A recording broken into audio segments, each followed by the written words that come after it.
Abatura bagambire nako Eibura korabamu obwo muhabuzi wa President anshongeza manifesto Professor Ephraim Kamuntu abeire nabwanaho abo buciko bwa NRM kurwo mugombora eyakasana ekizu kiteganisa Kyeihara kandi honarebo Professor no chumanya kandi otahano kigamba kandi mukwiza kuno tahano kigamba ekizu ky'amaizi aha kuba abana bukashenshen bagenda 4.5 kilometers iza kwakira amaizi nano mwazi yo bagarukayo kandi ijito mwana wa Kyeihara riyo natamburezo kilometers ariyo naza kaskana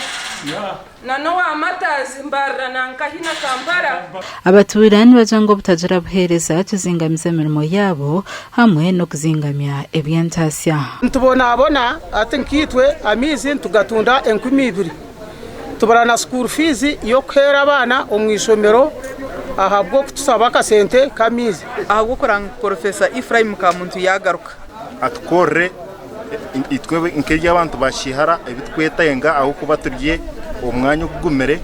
kandi twetaga mizi n'amashanyarazi. Professor Ephraim Kamuntu araganisa abatura ngombero cyenda byonka government neja kwa yabahira amaizi obwe kwatanise na National Water and Sewerage Corporation. Yaba na maizi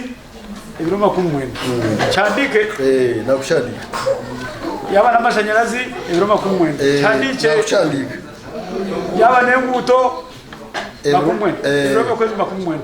niyo bintu shatu bikure mwagira ki Hona Kamuntu ashabira abatura okuzora amayisho na mnongombwire obwakaruru oruru rw'ibishuba umuntu akakubiye hati akakubiye na nyezya ekindi kibahera kandi cyo kikubagaze mukaguma mushasha. Umugandi abatura kurwo mbyaro bibero mugomboro ya Ndeja district ya Rwampara batunzira amaizi marungi bwanyuma yo kumara ubwire barukozesa ebyagana abatura basimira government abo buherezo bo nsima government yo kutereza amaizi akwa twatwe no kuteganisibwa munonga muna tushemerirwe twina amaizi na MP watwatira kankunda na utumusima munonga government ya movement abo kutiyamba katukorera amaizi kandi amaizi akamazire imyaka 2019 ntushaba amaizi twide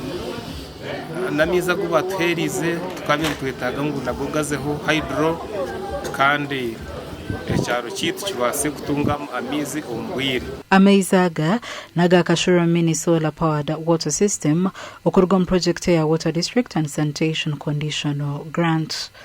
murinya ya district ya Rwampara for God and my country